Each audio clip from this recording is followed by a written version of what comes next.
everyone, and welcome to Adoptions from the Heart TV. I'm your host, Amanda Aliberti. Today we are joined by Mary. Mary adopted through Adoptions from the Heart, and she herself was also adopted. So we're going to chat with her about her personal experience as an adoptee and how that affected her decision-making in choosing Adoptions from the Heart to adopt her child.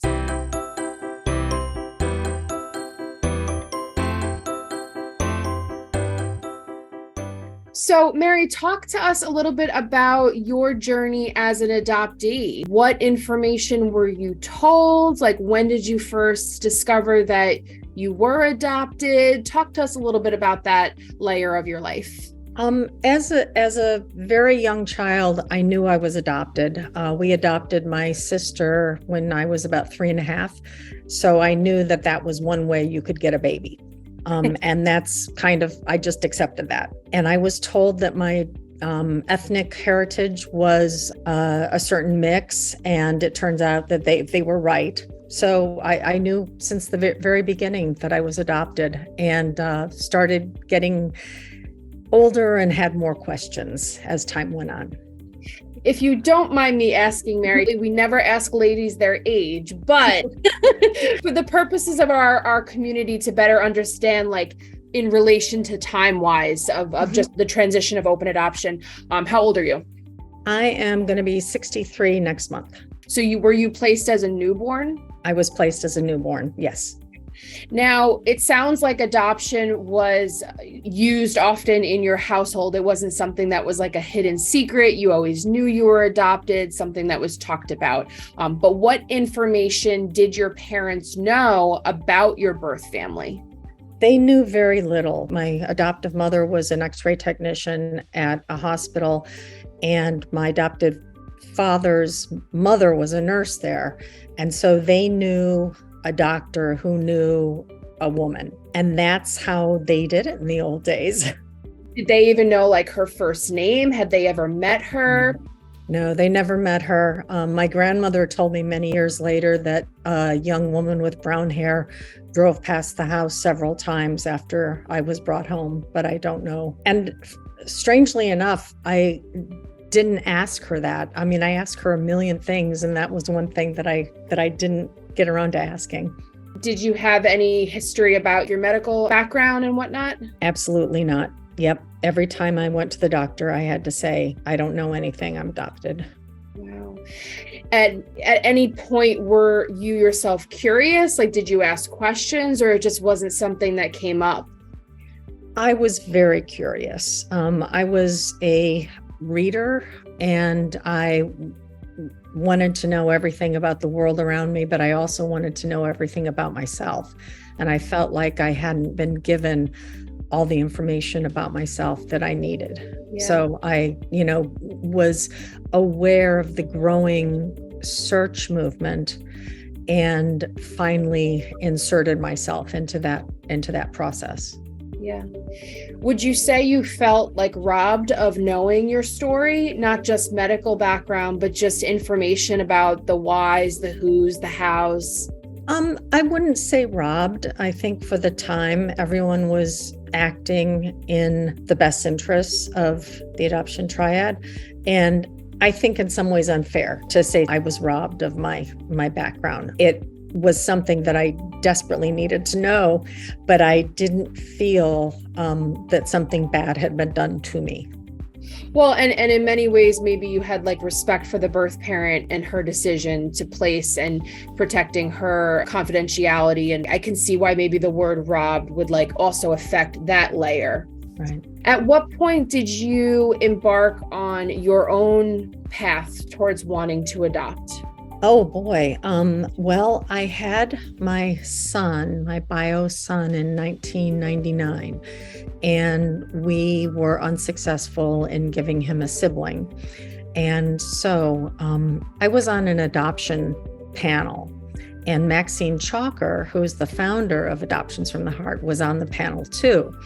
And I chatted with her, and she said, well, if you ever need us, just call. And so I ended up needing them and making that phone call. My husband and I were really determined to have an open adoption, and we wanted to be matched with a birth mother who wanted open adoption. Had you used like your personal experience, did that like affect why you wanted an open adoption? Absolutely.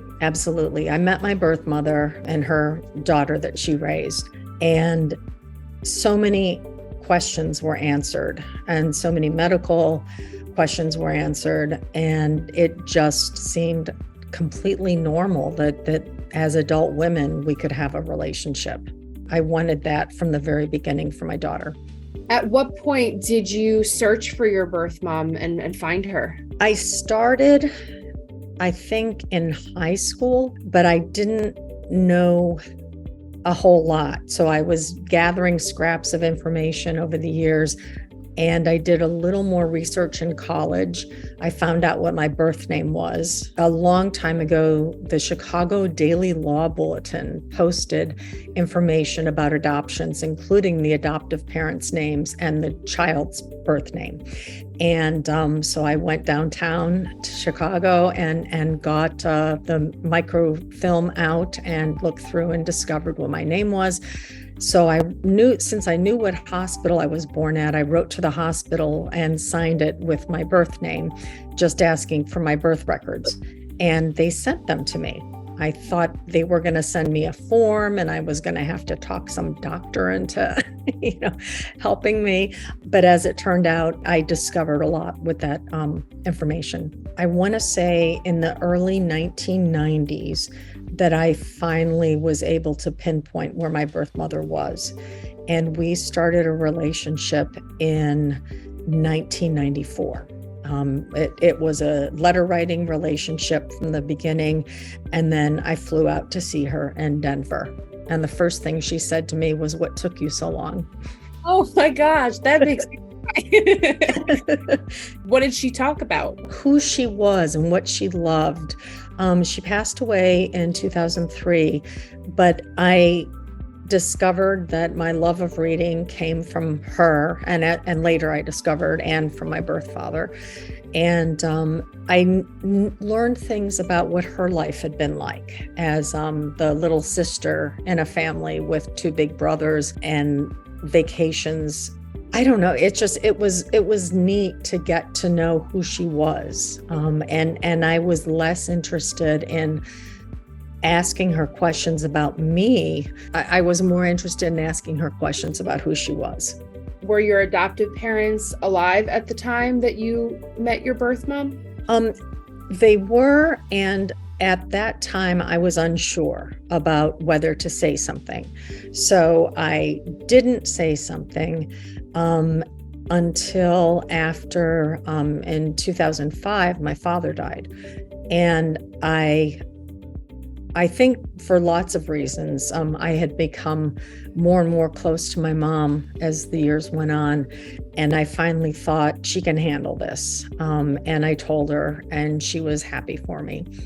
Would you say just overall, like, it doesn't sound like you have any anger or regret or frustration, like this is just what people did in those times, and it was a very common path for all members of the triad. So it just happened and you moved forward and it just was a part of your life. Yeah, and I took advantage of the fact that there was a growing search movement and then DNA. I think when I was a teenager, I was probably mad and I was full of self-doubt, but I would have been that way anyway. I'm almost positive that I would have been a morose teenager no matter what. When you guys did embark on your journey to adopt and build your family through adoption, talk to us about openness. Do you have any contact with your child's birth family?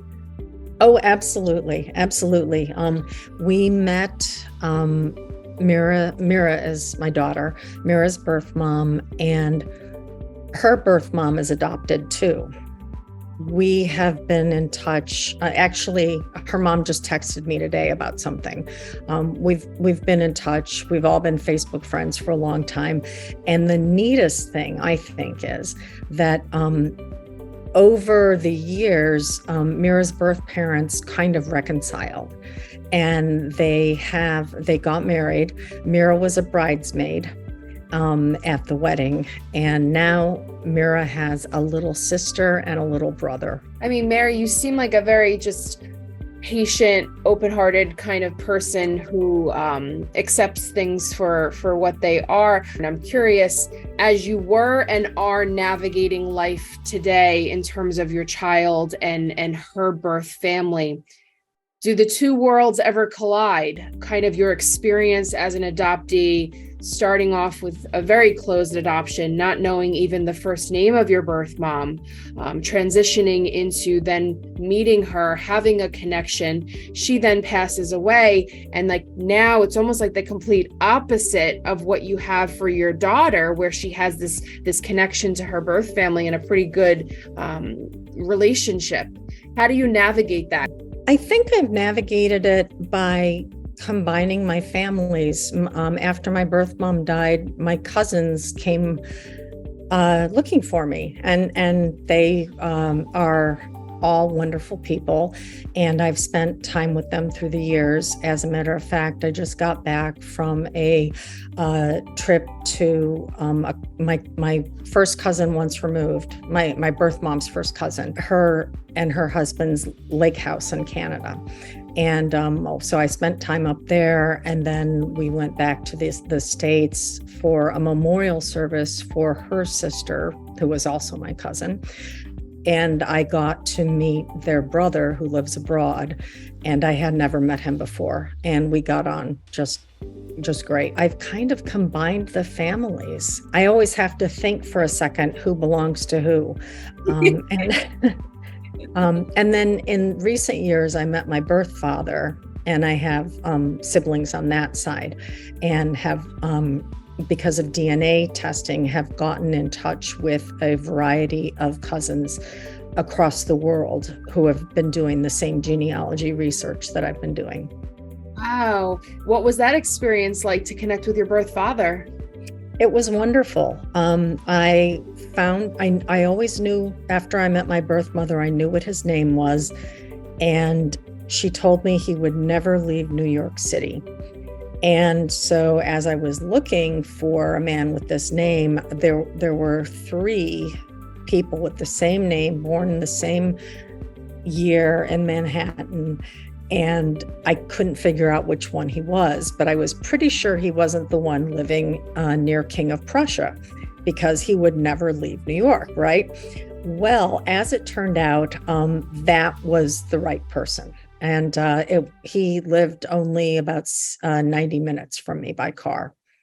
And so I sent him a letter, and I'm a professor, and I was teaching a class, and I had my phone next to me, and all of a sudden my phone lit up, and I said, "You guys, I think that's my birth father." And so I waited till class was over, and then he said, "I'm the person you're looking for, and I'd love to talk to you." We had a great relationship until he passed away in 2021. He was somebody who always questioned everything around him. He was very curious about the world. He had also raised his children. He has 3 daughters and a son, to know they had a half sister in Chicago. So it wasn't a surprise to them either when I showed up. Wow, that's really remarkable. It's funny you mentioned Maxine, because you remind me a lot of her. Oh, really? Yeah, and just, I guess too, because it was a similar time period, just the mentality of adoption and people's connection to it. It's just, it's similar. And fast forward to today, obviously adoption has completely transformed. And I think open adoption extended birth family, right? Not just having openness with birth mom and birth father, but the ability to know aunts, uncles, grandparents, all of that is kind of another layer to openness. And when we have folks call in inquiring about adoption, I do think that there's less of us having to prove why open adoption works, because I think people do see the benefit, but there still are some out there. I actually just got a call today from somebody who just was insistent on, I don't understand why open adoption exists. And I just feel like it's so confusing. And why should I want to go and see a birth mom twice a year? And to get those calls, you're just reminded of those older generational comments of adoption and why people place and all those things. So I'm curious your perspective or reaction to that. I never liked the idea of a big secret. I used to in grade school. I think for a while I felt like being adopted made me special. So for a while, when my mom would pick me up after school, I would drag a friend out to the car and say, please tell her I'm adopted. And my mother would say, yes, Mary's adopted. And my mother thought I was doing, but I don't know, it was part of my identity. And my birth mother was part of my life and my adoptive mother's life. And it seemed just wrong that we didn't know her. Absolutely. Is there anything you would want our community to know, something you feel like just through your journey and your connection to adoption, both as an adoptee and an adopted parent, something you think we could be doing better, or just something you want people to know? Gosh, I have to say, I realize that my case is extraordinarily specific and lucky. Both birth parents were thrilled to meet up, and we developed relationships. And what reminds me of that, Mira's birth mom was adopted from India. And she was in an orphanage before she came to central Pennsylvania to be raised. And she doesn't have a connection to her birth families. And I feel her loss. And so I don't take for granted what I have. And people should realize, I don't know that it's easy to love a child. If a lot of people love that child, all the better. There have been some adoptions in my family, and they have not had that opportunity. I don't take for granted what I have. I know it's really special. Well, we appreciate you sharing your story, Mary. I would agree that it's definitely very unique. I think oftentimes when I get calls from adult adoptees in your age bracket, it's not similar to your story. It's more so they have no awareness and no ability to find their birth family. So I'm grateful that you've been able to explore your triad, and I'm happy to hear that your daughter maintains a great open adoption with her birth family. And we're just excited for our community to hear the ins and outs of your journey, to better understand why we're so committed to open adoption here at Adoptions from the Heart. And you mentioned Maxine. I mean, she's the reason we started this agency, because she herself is an adult adoptee and saw the need for openness. So thank you. You're welcome. When we started our adoption journey, we only chose Adoptions from the Heart because of its being a pioneer in open adoption. And so, in our profile, I said I was an adoptee, I was reunited, and I wanted that for my kid. Thank you so much, guys. Continue to tune in and meet amazing folks like Mary.